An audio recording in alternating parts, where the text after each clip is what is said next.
नमस्कार, दोपहर वार में आपका स्वागत है। मैं हूं रमन पांडे। आज का दिन बहुत ऐतिहासिक है, बहुत इंपॉर्टेंट है, बहुत महत्वपूर्ण है और एक तरह से सरकार के लिए 2019 के मद्देनजर एक तुरुप का पत्ता साबित हो सकता है अगर राज्यसभा में गरीब सवर्णों के लिए 10% आरक्षण देने का जो प्रावधान है उसको पास कर दिया जाए।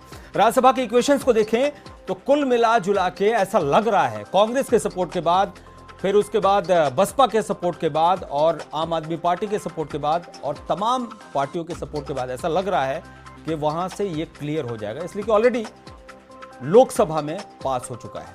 सवाल ये उठता है कि 4.5 साल के शासनकाल के बाद अचानक आनन फानन में इस बिल को लाने की नौबत क्यों आई, ये काम पहले क्यों नहीं हुआ। सवाल ये भी उठता है कि SC/ST एक्ट के विरोध में जो सवर्णों का गुस्सा जो 3 राज्यों के चुनाव में बीजेपी के खिलाफ नजर आया है, क्या उसको कंपनसेट करने की ये कोशिश है? क्या इस बात की कोशिश है कि कहीं ना कहीं जो सवर्ण तबका नाराज था वो कहीं ना कहीं इस तुरुप को पत्ते से, इस ब्रह्मास्त्र के जरिए 2019 में बीजेपी की विजय पताका को लहराएगा या उसके विजय रथ को आगे बढ़ाएगा? इन तमाम बिंदुओं पर चर्चा करेंगे और साथ ही साथ देखेंगे कि 10% आरक्षण का राज्यसभा में अंक गणित क्या है। हमारे साथ तमाम खास मेहमान जुड़ चुके हैं। परिचय करा दे आपसे, जफर अमीन जो कि प्रवक्ता हैं समाजवादी पार्टी के, आपका बहुत बहुत स्वागत है भारत समाचार में।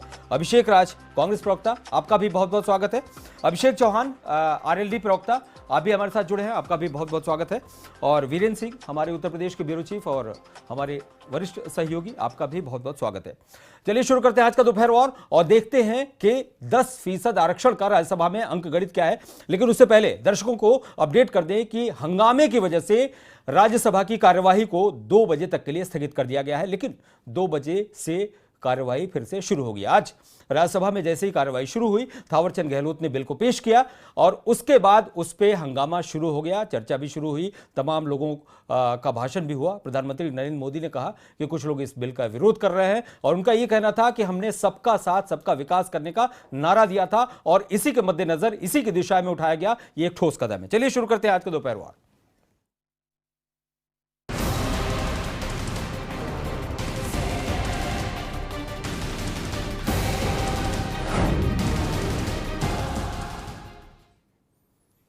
सवाल यही है कि 10% आरक्षण का राज्यसभा में अंक गणित क्या है।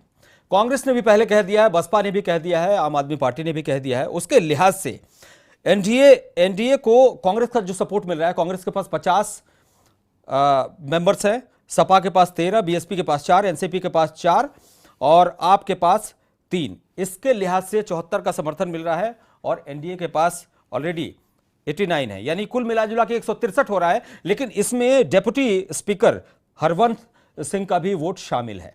तो इस इक्वेशन पे विचार विमर्श करेंगे कि क्या होगा और साथ ही साथ इसका पॉलिटिकल माइलेज बीजेपी को कितना मिलेगा 2019 के इलेक्शंस में, इस पे बात करेंगे। सबसे पहले वीरेंद्र सिंह का रुख करते हैं। वीरेंद्र जी, क्या लग रहा है आपको, कुल मिलाजुला के जो SC/ST एक्ट आने के बाद, जो राम मंदिर पे संतों की नाराजगी झेलने के बाद, जो तमाम मुद्दों पर आलोचनाएं झेलने के बाद, जो 15 लाख अकाउंट में वापस नहीं आने के बाद जो एक तरह का नेगेटिव एटमॉस्फेयर क्रिएट हुआ था, उसको कहीं ना कहीं भरपाई करने की कोशिश हो रही है और वो भी ठीक इलेक्शन से पहले?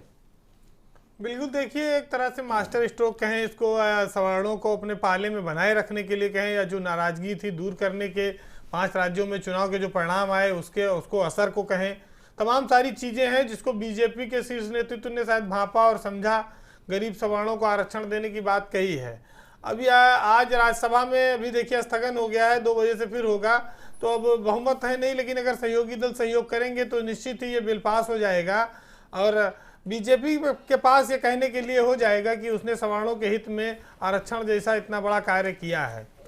देश में आरक्षण की व्यवस्था को जिस तरह से देखिए उपयोग हो रहा है, जो गरीब है रामन जी उसको आरक्षण का लाभ मिलना चाहिए। जात के आधार पर आरक्षण व्यवस्था अगर खत्म हो जाए, आर्थिक आधार पर मिले तो और बेहतर है। लेकिन बीजेपी का ये काम निश्चित ही सवर्ण समाज में सराहनीय है और लोग इसका स्वागत कर रहे हैं। एक बहुत इंपॉर्टेंट बात यह भी है कि बीजेपी शुरू से इस चीज को लेकर बहुत क्लियर नहीं थी, इसलिए कि आरक्षण को लेके, आरक्षण को रिव्यू करने को लेके तमाम बातें होती थी जब बीजेपी सत्ता में नहीं थी। और दूसरी बात यह है कि इस बिल में जो प्रावधान है उसके हिसाब से आज नरेंद्र मोदी का बयान भी आया था, उनका यह कहना था कि किसी का कोटा काटा नहीं जाएगा, यानी 10% ये अतिरिक्त आरक्षण दिया जाएगा, जो आरक्षण की अपर लिमिट है 50%, उससे ऊपर हो जाएगा, यानी 60% हो जाएगा। तो तमाम तरह के चैलेंजेस हैं और टेक्निकली भी सरकार को बहुत सारे मोर्चों पर कठिनाई का सामना करना पड़ेगा। हमारे साथ और भी लोग जुड़ गए हैं। ओपी पांडे जी जुड़ चुके हैं, बीजेपी नेता, आपका बहुत बहुत स्वागत है। लेकिन आपसे पहले जफर अमीन साहब, प्रवक्ता सपा, आपका रुख करेंगे।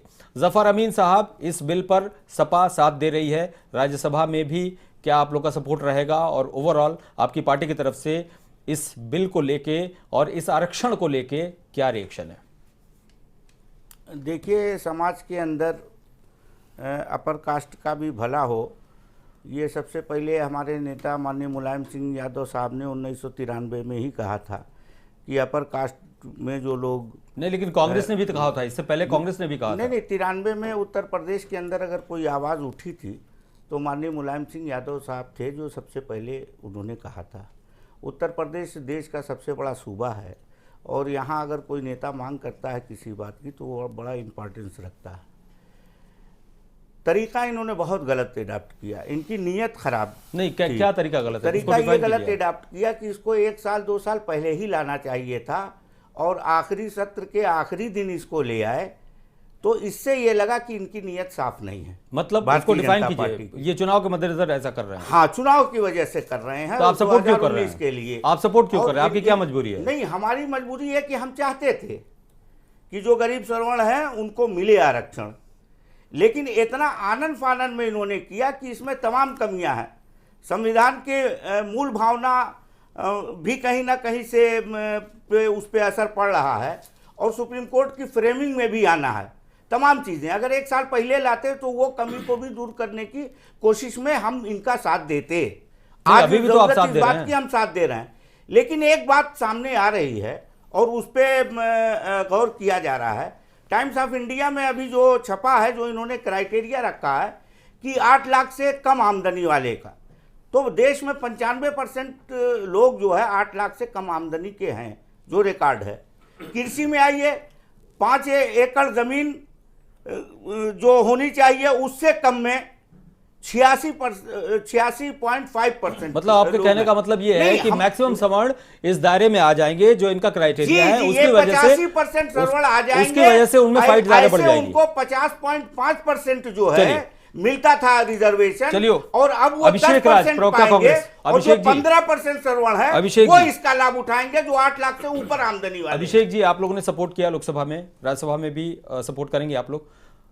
देखिए, कांग्रेस पार्टी का स्टैंड जो है पहले से ही क्लियर रहा है इस मुद्दे पर। आपने इससे पहले की बात करी, नरसिंह राव सरकार की आप बात कर रहे थे, और उसके बाद भी 2010-11 में एक गरीबों के लिए आयोग का गठन किया गया था जिसमें आर्थिक आधार पर आरक्षण देने के लिए कांग्रेस ने उस आयोग का गठन करवाया था। और कांग्रेस पार्टी हमेशा से सदैव जो आखिरी पंक्ति में खड़ा हुआ व्यक्ति है, जिसको लाभ नहीं पहुंच पा रहा है, जो इकोनॉमिकली बैकवर्ड है, जिनको फायदा मिलना चाहिए, उसका समर्थन करती है। और इस आरक्षण में हमने इसीलिए भारतीय जनता पार्टी का सपोर्ट किया। मगर जैसे हमारे समाजवादी के प्रवक्ता ने बोला टाइमिंग, तो टाइमिंग पे संदेह उठना निश्चित बात है, क्योंकि 4 साल 8 महीने की सरकार आपकी निकल गई और आखिरी सत्र के आखिरी दिन में आप शीतकालीन सत्र में लेकर इस बिल को आते हैं, तो ये आपकी मंशा पे कहीं ना कहीं प्रश्न चिन्ह उठाता है।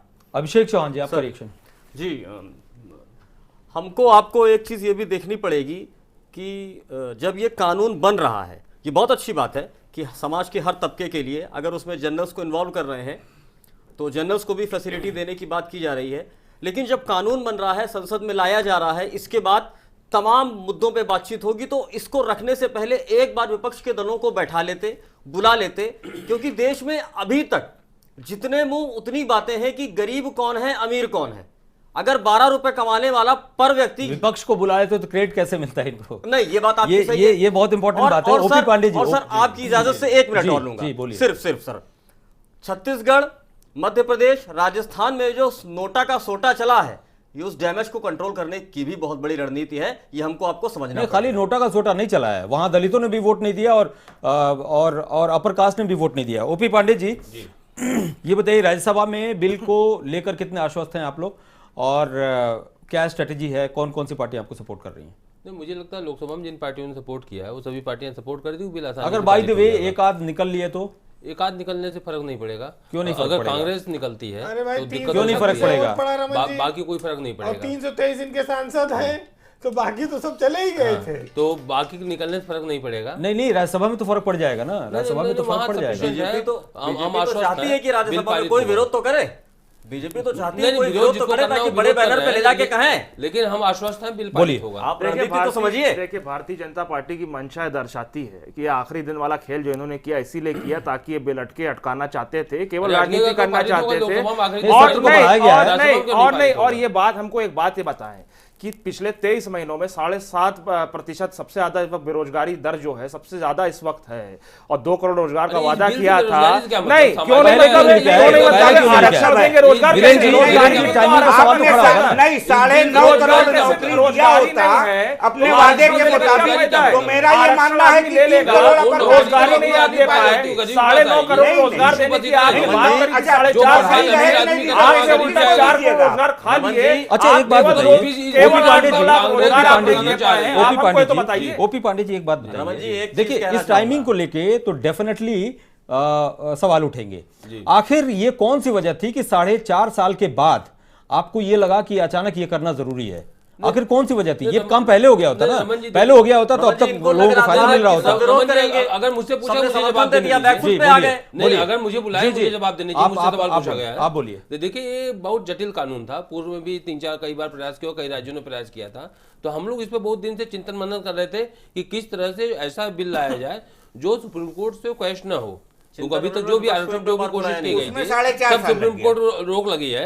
इस बार हम लोग ऐसा फुल प्रूफ बिल लेके आए हैं कहाँ full जो proof बिल सुप्रीम आपने कोर्ट लेकर आए हैं? से एक minute, Raman ji, supreme court जिस उसका दिन चाहेगा चैलेंज नहीं किया quash जाता, कर तो देगा। चैलेंज किया रमन जी, जाएगा please, तो जो है सूची में आप हम डालिए, आश्वस्त रमन जी, हैं please, कि वैलिडिटी एक नहीं आखिरी है। दिन तय हुआ, इसलिए हम लोग ये तैयारी करके बिल लाए हैं। रमन तो जी, जो सुप्रीम please। कोर्ट में जिसे कांग्रेस बिल रमन लेके जी, गई please। 91 में, वो जानबूझ के ऐसा बिल लाई थी जो कैश हो जाए सुप्रीम कोर्ट में। रमन जी, आप क्योंकि एक बात हमने बताइए, कल- अच्छा एक बात बताइए, आप कौन कौन सा हम लोग जान सुनिए ऐसा बिल सुनिए लाए हैं। सुनिए ओपी पांडे जी, जी। आपने कौन कौन सा बिल कौन सा आप लेके आए जो कि विदाउट एनी चैलेंज बिल्कुल क्लियरली पास हो गया हो? आप ये बताइए। नहीं, आप ये- ट्रिपल तलाक की बात सोचिए, आप कौन सी चीज, राम मंदिर की नौवीं बात अनुसूची में सोचिए, क्यों नहीं उस पे अध्यादेश, आपके एक सांसद बोलते हैं साक्षी महाराज कि हम अध्यादेश लाएंगे, दूसरे सांसद बोलते हैं कि नहीं सुप्रीम कोर्ट जैसा कहेगा अरे वैसा आप होगा। आरक्षण बात करें, इस पर चर्चा नहीं करें। नहीं नहीं, वो तो रेफरेंस होगा ना, सैलरी बढ़ रही वो तो थी सर, रेफरेंस- 2 घंटे में हो गई थी, यहाँ से भी वहाँ से भी। 24 लाख नौकरियां रिक्त पड़ी हुई ये हैं। बिल पद रिक्त सुप्रीम पड़े कोर्ट में हुए हैं, स्टैंड 24 करेगा। मुझको लीजिए, और चलिए, बोलिए। सुप्रीम कोर्ट में रमन जी, स्टैंड रमन जी, करेगा, आपने ये भी- बिल जो है गरीबों का आरक्षण देगा, सर, सर, सुनिए, गरीबों को सर, शिक्षा सुनिए, का अभी आरक्षण देगा, नौकरी में सुनिए, आरक्षण बहुत- देगा। हम समर्थन कर रहे हैं। हम सुनिए। जो भी समर्थन करें सबकी शुक्रिया अदा करें। सुनिए तो सर, हम जनता के लिए हम जो समर्थन भी कर रहे हैं। समर्थन सुनिए करें तो, सबका शुक्रिया अदा करें। बोलिए, बोलिए, आप बोलिए। आपने कहा ना कौन सा बिल आया जिसका तुरंत निष्पादन हो गया? मेंबर ऑफ पार्लियामेंट की सैलरी बढ़नी थी, मुख्य न्यायाधीश और राज्यों के गवर्नर की सैलरी बढ़नी थी। 2 घंटे, 1 घंटे में लोकसभा से हो गया, दूसरे घंटे में राज्यसभा से हो गया। अब मेरी बात, जैसे हमारे बीजेपी के प्रवक्ता ने कहा, बहुत चिंतन मनन, ऐसा चिंतन मनन हुआ कि देश के सुप्रीम कोर्ट के न्यायाधीश को, किसी राज्य के गवर्नर को, राष्ट्रपति को, उपराष्ट्रपति को, लोकसभा के स्पीकर को, नेता प्रतिपक्ष किसी को बताया नहीं गया। आनन फानन में लाके बिल रख दिया गया, थोप दिया गया। हम पूरी तरीके से समर्थन में हैं, लेकिन ऐसा कौन सा चिंतन मनन था कि मुझे आप बताइए वो चिंतन मनन कहां चल रहा था? ये चिंतन मनन 3 राज्यों में, विशेषकर हिंदी पट्टी राज्यों में जब तगड़ा झटका लगा और यह लगा कि वादों की डिलीवरी नहीं दी गई है और कहीं ना कहीं कोई भी तबका हमसे खुश नहीं है, जो खास तौर पे वोट बैंक माना जाता था वो भी खिसक रहा है, उसको कहीं ना कहीं पुनः एक चीज का जवाब जनता जानना चाहती है कि जब 8 लाख से कम कमाई वाले इस आरक्षण के दायरे में आएंगे, यानी कि उन सवर्णों को गरीब माना गया है, तो ये सरकार 2.5 लाख पे इनकम टैक्स क्यों लेती है? अगर इनकम टैक्स पे ही कोई आदमी है तो वो गरीब हो नहीं सकता। और बस 2.5 लाख के ऊपर आप इनकम टैक्स ले रहे हो 8 लाख वाले को। आप वैसे कह तय रहे नहीं है, नहीं, राज्यों के नहीं, अलग नहीं, मानक वीरेंद्र हैं, जी, दो राज्यों चीजें के हैं। अलग मानक एक है तो कि OBC गरीबी में रेखा क्या है, जो क्रीमी लेयर जो राष्ट्रीय स्तर के जो मानक लोग अलग ओबीसी है, में गरीबी exempted रेखा हैं, क्या है? मोस्ट प्रोबेबली वही लोग इसमें एग्जेम्प्टेड होंगे। ओबीसी में क्रीमी लेयर जिनको आरक्षण नहीं मिलता है वो 8 लाख इनकम है, बाकी राज्य अपने हिसाब से तय कर सकते हैं, लेकिन ओबीसी में 8 लाख तक के ऊपर की इनकम वाले लोग क्रीमी लेयर में माने गए हैं और उनको ओबीसी आरक्षण नहीं मिलता। अच्छा, एक बात तरह से बताइए, आर्थिक आधार पर आरक्षण में भी वही क्राइटेरिया होनी चाहिए जो पिछड़े एक वर्गों बात के लिए बताइए है। ओपी पांडे जी, ओपी पांडे जी एक बात बताइए, जी बिल को लाना, उसको राज्यसभा में पास कराना, राज्यसभा में सबका सपोर्ट लेना, उसके बाद वो किस रूप में अपनी